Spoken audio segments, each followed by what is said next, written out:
दुसरीकडे जरांगे विरुद्ध महाजन वादाचीही बातमी समोर येते। टिकणारं आरक्षण देण्याची मागणी केल्यानं जरांगेंना राग आल्याचं गिरीश महाजन म्हणाले, तर महाजनांच्या टीकेला आता जरांगेंनीही उत्तर दिलंय। गिरीश महाजन आता खरं बोलायला लागलेत असं जरांगे म्हणाले। आरक्षणासाठी पाहिजे तर उद्या मुंडकं तोडून देतो असंही जरांगे म्हणतात। आणि म्हणून टिकणारं आरक्षण पण घ्या एवढंच मी म्हटलं होतं, त्यामुळे त्यांना माझा राग आलेला दिसतोय। मी दुसरं तर काही बोललेलो नाही। मी 5 वेळा मीच त्यांना जाऊन भेटलो, मीच त्याच्याशी बोलणी करत होतो।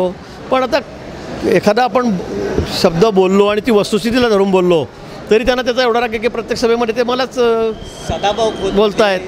मी फक्त खरं बोला, खोटं बोलू नका। तुमच्या समोर गोष्टी घडलेल्या आहेत आणि तुम्ही समाजात आता सरकारकडून बोलून गैरसमज पसरायला लागलात म्हणून मी बोललो होतो। तुम्हाला जर वाटत असेल मी हातपाय तोडून द्यावेत तर मी हातपाय तोडून द्यायला तयार आहे, पण माझ्या मराठा समाजाला गोरगरिबाला आरक्षण द्या।